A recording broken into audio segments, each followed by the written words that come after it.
change. We outlined a grandfather policy so people could keep their own plan. We began to implement the other features of the Affordable Care Act. So if someone is buying a brand new policy in the individual market today or last week, they will have consumer protections for the first time. Many people in the individual market are medically underwritten. That will be illegal.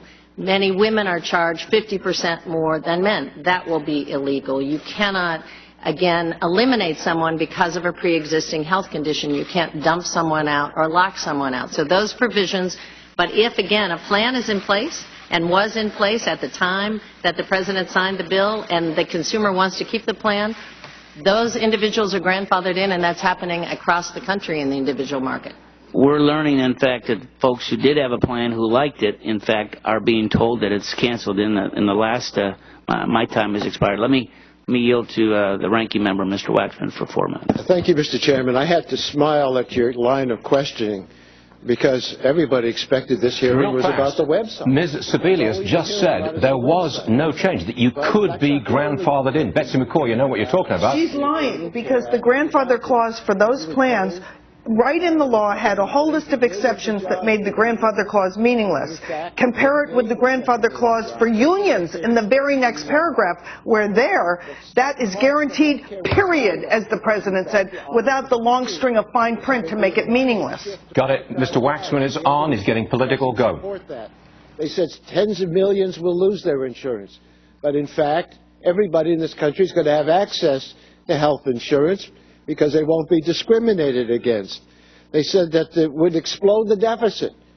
And yet all the reputable organizations like the Congressional Budget Office have told us that it's going to save us $100 billion over 10 years.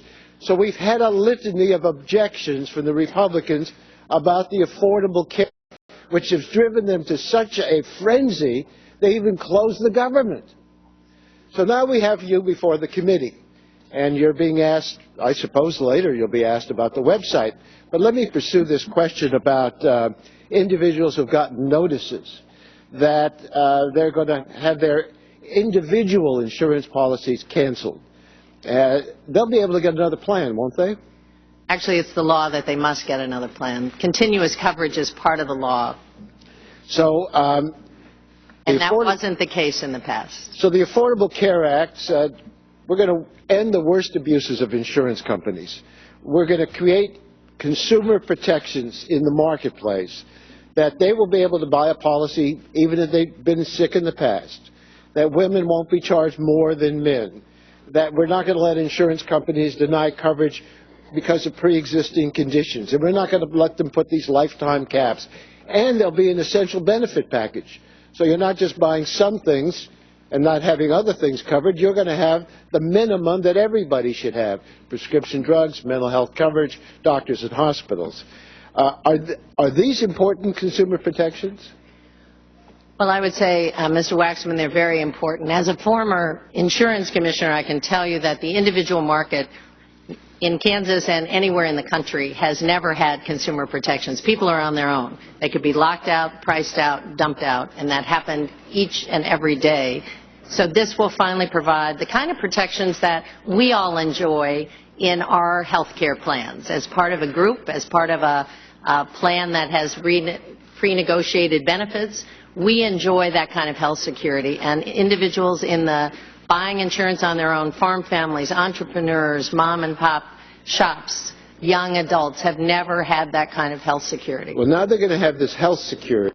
Liz McDonald, quick comment on Mr. Waxman's statement. It wasn't a question. Go. Well, it's clever because he, in his statement, was attacking the GOP, but brought up his own talking points and his attacks on the GOP about, the job gains in the economy. But the thing is that essentially this Secretary HHS is essentially dismissing the pain that millions of Americans are going through having their insurance canceled. This is coercive big brother paternalism. What they're saying is you must have the health plan that the government experts experts say you must have. What they say the essential benefits are, you must have. So if you're a 50-year-old couple, you must have maternity coverage. If you are a straight arrow, you must have substance abuse and pay for it. And the abuse of Americans of costs going up needs to be addressed right now. But the point is, the government will tell you what coverage you must have, and you must pay for it. They are hurting millions of Americans who were happy with their plans and told they could keep them, hurting them. You can hear the whiplash, hurting them out of their plans and forcing them to pay for the government-designed plan whether they want it or not. Where is the freedom? Congressman Waxman has just asked another fairly friendly question. Let's listen to the response from Ms. Sebelius. Discriminate against them or anybody else. I think that's a good result. I'm pleased with it, and I think most people will be as well. Gentleman's time has expired. The chair would recognize the vice chair of the committee, Ms. Blackburn. Thank you, Mr. Chairman. Madam Secretary, before, during, and after the law was passed, the President kept saying, if you like your health care plan, you can keep it. So is he keeping his promise? Yes, he is. Okay. What do you say to the 300,000 people in Florida you just mentioned, or to the 28,000 in Tennessee that cannot get health insurance? Their plans are terminated. Is he keeping his promise to them?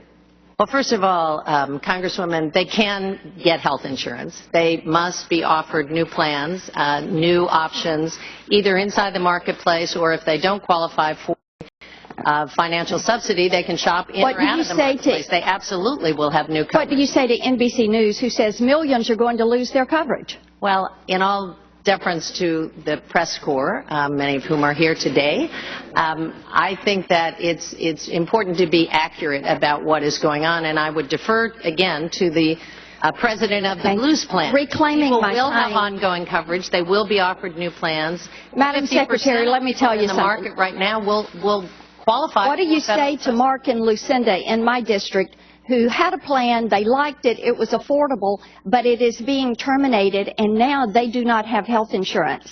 Insurance companies cancel individual policies year in and year out. They are one-year contract with individuals. Okay. They are not lifetime plans. They are not an employer plan. Let me move on. It's what they wanted, and I will remind you, some people like to drive a Ford, not a Ferrari, and some people like to drink out of a red Solo cup, not a crystal stem. You're taking away their choice. Let's put the screenshot up. I want to go to the cost of the website and talk about the website. This is what is happening right now with this website. We've had somebody in the back trying to sign on. It is down. It is not working.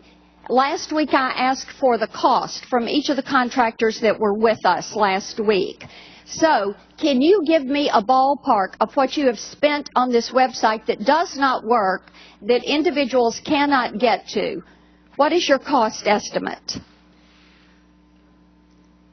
So far, Congresswoman, we have spent about $118 million on the website itself, and about $56 million has been expended on other IT to support the web.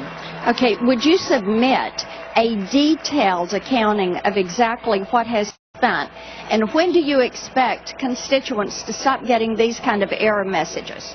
Again, I was with talked to the president of Verizon over the weekend on 2 occasions. Verizon hosts the cloud, which is not part of the website. It is a host for a number of websites. Right.